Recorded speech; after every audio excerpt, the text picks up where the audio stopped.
Hey y'all! Hi. Welcome back to Make It This Monday. It's been a while. We have missed y'all. And we're his own. We're being in ministry out of Nashville, Tennessee.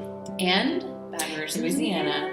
And speaking of, Kara had a baby! We have a little his own mascot.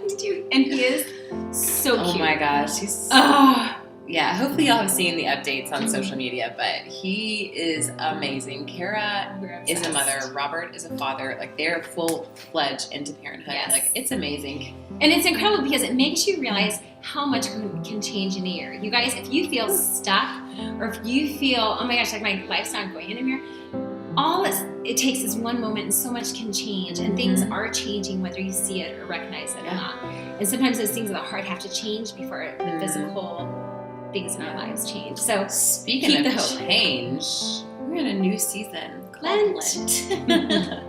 Day 2. We're really on day 2 of Lent. How's it going, y'all?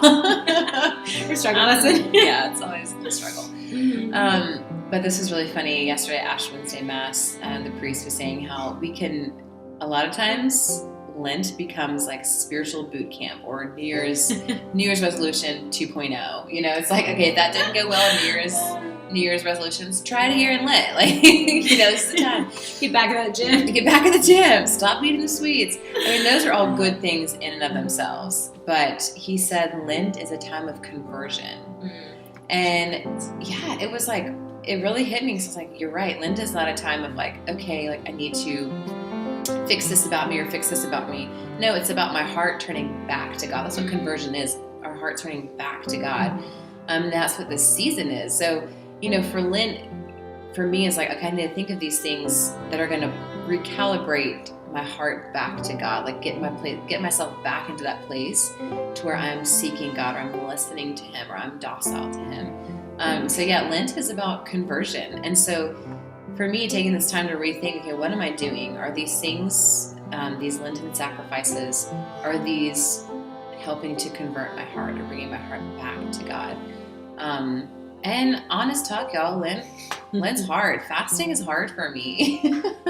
She might have had a brownie last night. I didn't have a brownie last night, but I had a bowl of Captain Crunch because my brother, who's a deacon, said, you know, I was trying to find a cheap way out. This is terrible. I was trying to find a cheap way out so I could have a bowl of Captain Crunch. And basically it was like, you know, in the church, like after you say your night prayer, you know, the day kind of begins with the next one. And so my sisters and I, like, literally legit stopped what we were doing, said night prayer together, and then continued eating the bowl of Captain Crunch. And my sisters had some brownies. So, I mean, like, struggle bus. But this is the time of conversion. So I'm turning my heart back. New day. And my taste buds. Yeah, so I was talking to the priest a couple of days ago, and we were talking about Lent, and talking about, so one of the things I did for Lent is sitting with Jesus, and Father really suggested to sit with the Lord and to really ask Him to speak even deeper into my heart, my identity. So going before the Trinity and say, God the Father, who am I? You know, how do you see me? God the Son, who am I? How do you see me? God the Holy Spirit. And letting them speak that identity deep into our hearts. And because we hear so many messages, and we think a lot of times it's what we do that gets our value, not who we are.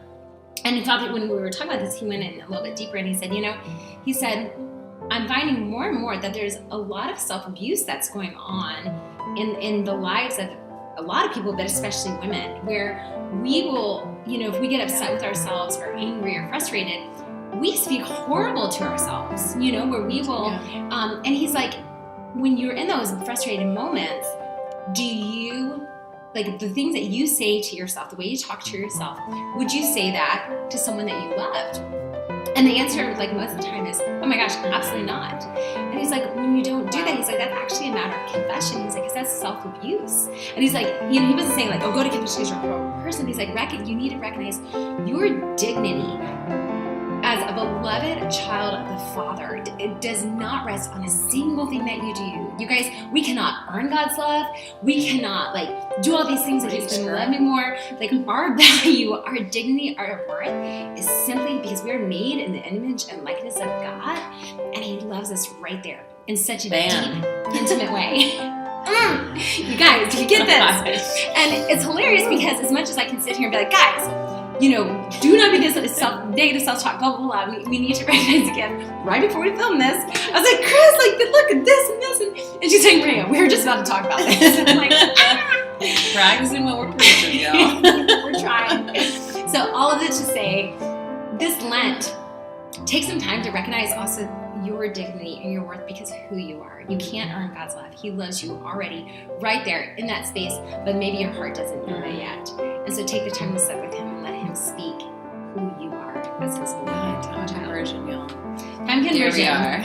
So come find us on social media. We're all over. Facebook and Instagram. Be His Own. Twitter. Be His Own Music. Come find us. Good to see y'all. Bye. Talk to y'all. Bye. Bye.